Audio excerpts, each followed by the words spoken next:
Hello everyone. आज की class हमारी जो है वो 6 जनरेशन के ऊपर है, और जिसमें मैंने LA-C461P का सिमेटिक लिया है। और ये हमारा स्काईलेक अल्ट्रा प्रोसेसर है, जो कि एक SoC के रूप में काम करता है।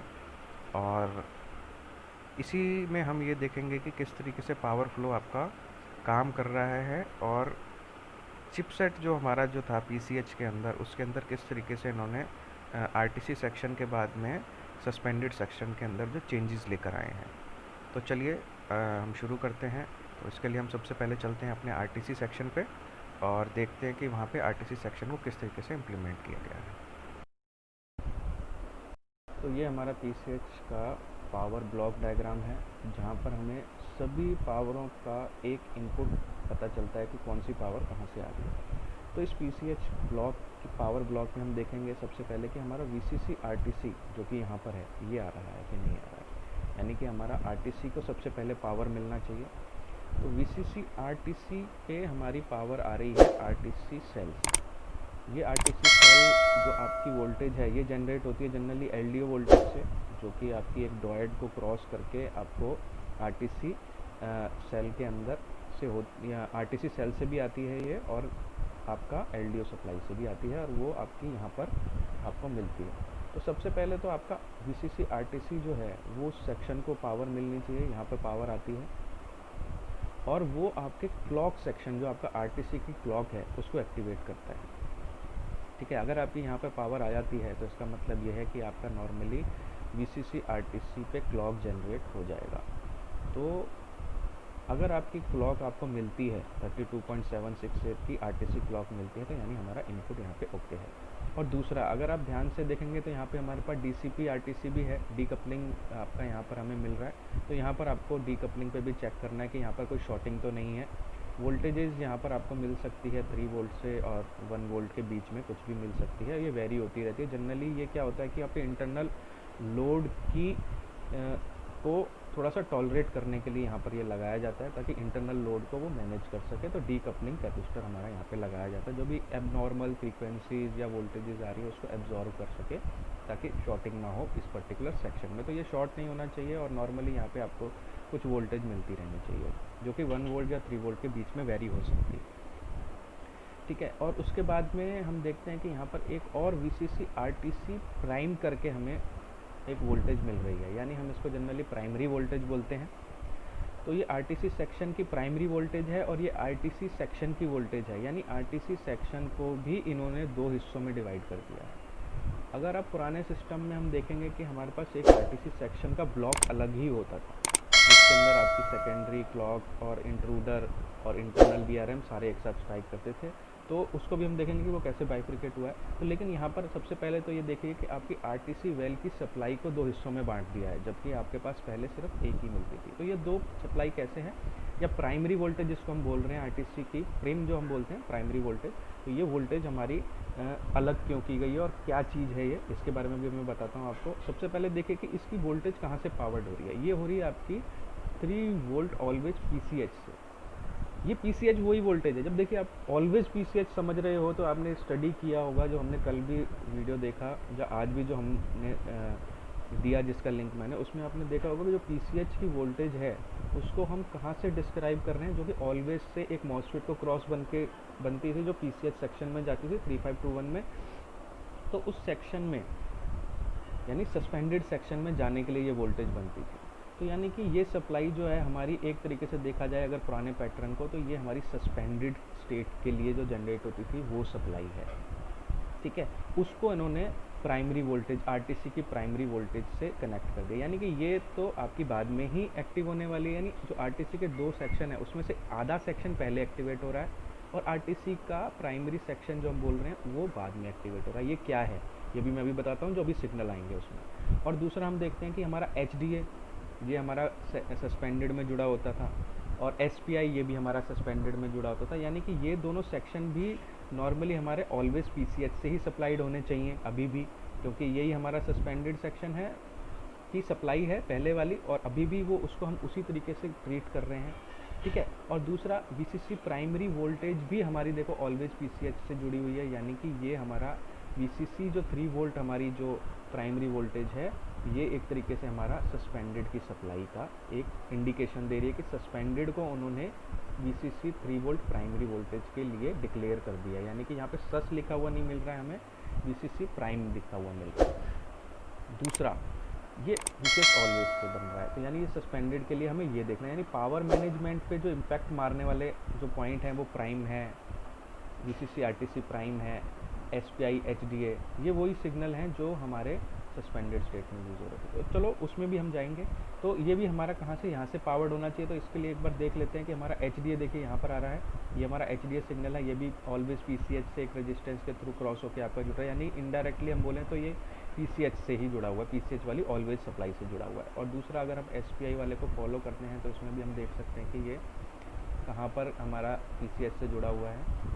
तो ये हमारा यहाँ गया और ये ब्लॉक डायग्राम है और यहाँ पर है, यहाँ पे अगर आप देखेंगे ध्यान से तो ये वोल्टेज देखिए ये इस पे शॉर्टिंग है और ये ऑलवेज पीसीएच सप्लाई से ही डायरेक्ट जुड़ा हुआ है, यानी कि ये एम सप्लाई से भी जुड़ा हो सकता है मैनेजमेंट वाली से, लेकिन ये अभी यहाँ पर आपका ऑलवेज सप्लाई से जुड़ा हुआ है, यानी कि सस्पेंडेड स्टेट में जाकर ही आपका बायोस इंटीग्रेशन वाली सप्लाई ही जनरेट होने वाली है।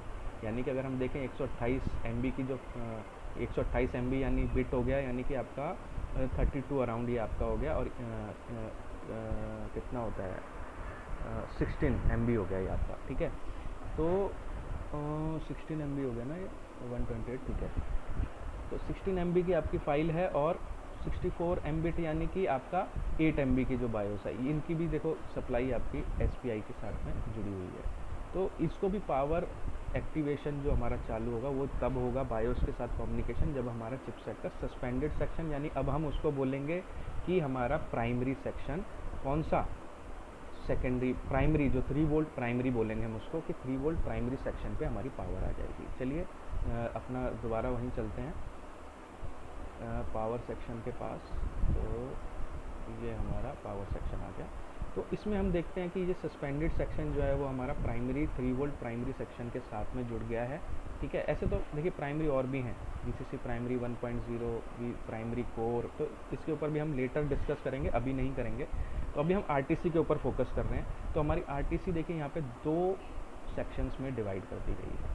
तो 2 सेक्शन में डिवाइड कर दी गई। ये तो आपकी जो ये वाली जो आपकी वीसीसी जो फर्स्ट आपकी अप्लाई हो रही है जो एलडीओ से जुड़ी हुई है वो हमारी आरटीसी है, ठीक है, मेन आरटीसी जिससे क्लॉक जनरेट होगी। और दूसरा, अभी हम चलते हैं एक बार पेज नंबर 11, ये हमारा क्लॉक सेक्शन आ गया। अभी आप यहाँ पे देखेंगे कि जो हमारा आरटीसी क्लॉक एक अलग डिवीज़न में जाता था, अभी वो क्लॉक डिवीज़न के साथ में इंटीग्रेट कर दिया है, यानी उसके अंदर इंटीग्रेट का बनने का मतलब है कि आपका क्लॉक सेक्शन के साथ में एक्टिवेशन नहीं है, यानी जब आरटीसी इंटरनल क्लॉक सेक्शन के साथ में कम्युनिकेशन करेगी तो उसका डिस्टेंस थोड़ा कम हो गया, उसी ब्लॉक के अंदर आ गया, इसलिए उसको उस ब्लॉक के अंदर रखा गया। लेकिन ये जो आपकी क्लॉक है यहाँ पर, ये जो आपकी आरटीसी की क्लॉक है, ये जनरेट कब होगी, जब आपको वीसीसी आरटीसी मिल जाएगा, ना कि वीसीसी प्राइम आरटीसी, ठीक है। तो हमारा वीसीसी आरटीसी मिलने के बाद हमारा क्या होगा, ये क्लॉक जनरेशन होगा, ये इनपुट है, ये आपका आउटपुट है, तो यहाँ पर आपकी क्लॉक जनरेट हो जाएगी। अगर ये आपका नहीं बना हुआ है, यहाँ पर आपका ये कनेक्शन नहीं है, तो आपका जनरली ग्रीन क्लॉक लगी हुई होती है, इसका आपको ध्यान रखना है। तो उसमें आउटपुट जनरेट नहीं होता, सिर्फ इनपुट पे आपको इनपुट मिलती है। तो जनरली हम देखते हैं कि इसमें हमारी ये क्लॉक लगी हुई है, यानी कि 32.768 की क्लॉक जनरेट होने लग जाती है, और हमारा क्या होता है कि ये आरटीसी का सेक्शन जो है क्लॉक जनरेशन के साथ में एक्टिवेट हो जाता है। और सेकेंडरी रीसेट और प्राइमरी रीसेट भी हमारे जो हैं वो एक्टिव हो जाते हैं, उनको डिसेबल करके रखा जाता है। कैसे, आरटीसी वीसीसी वोल्टेज से सेम वही वोल्टेज जो आपके आरटीसी वीसीसी में जा रही है, उसी वोल्टेज से सेकेंडरी रीसेट को डिसेबल किया गया है और प्राइमरी रीसेट को भी डिसेबल किया गया। तो इन दोनों को डिसेट करते हैं। और उसके साथ में हम देखते हैं इंट्रूडर, ये रहा हमारा इंट्रूडर, ठीक है। इंट्रूडर को भी हमारा यहाँ पे डिसेबल करके रखा गया है आरटीसी सेल से, ठीक है। तो ये आरटीसी सेल से हमारा इंट्रूडर भी डिसेबल करके रखा गया। लेकिन एक सिग्नल हमारा यहाँ पर हमें अभी नहीं मिल रहा है। देखिए ये अभी पावर सिस्टम मैनेजमेंट के अंदर आ गया इंट्रूडर, अगर आप ध्यान देंगे यानी जो पहले आपका सेपरेट आरटीसी सेक्शन होता था वो अभी इंट्रूडर को पावर मैनेजमेंट के साथ में इनकॉर्पोरेट कर दिया गया है, यानी उनके साथ में उसका कोई कम्युनिकेशन है, इसलिए उसको इस सेक्शन में डाला गया है। तो हम इसमें ध्यान रख सकते हैं। तो इंट्रूडर हमारा यहाँ पर आ गया। अभी बात रह जाती है इंटरनल वीआरएम की। तो इंटरनल वीआरएम इसमें आपका अलग से अनेबल पॉइंट मुझे नहीं मिला है, तो वो इसमें नहीं होता है फिलहाल। अगर कुछ होता है तो हम लेटर उसको डिस्कस कर सकते हैं, लेकिन अभी फ़िलहाल ऐसा कुछ नहीं है। इंटरनल वीआरएम के जो सेक्शन है उसको पावर देने के लिए ही हमारा जो आपका हमने जो देखा था प्राइमरी सेक्शन, ये वीसीसी आरटीसी प्राइमरी की वोल्टेज जो है वो ये सेक्शन की पावर जब आपको मिलती है तभी आपका वो इंटरनल वीआरएम वाला सेक्शन एक्टिवेट होता है।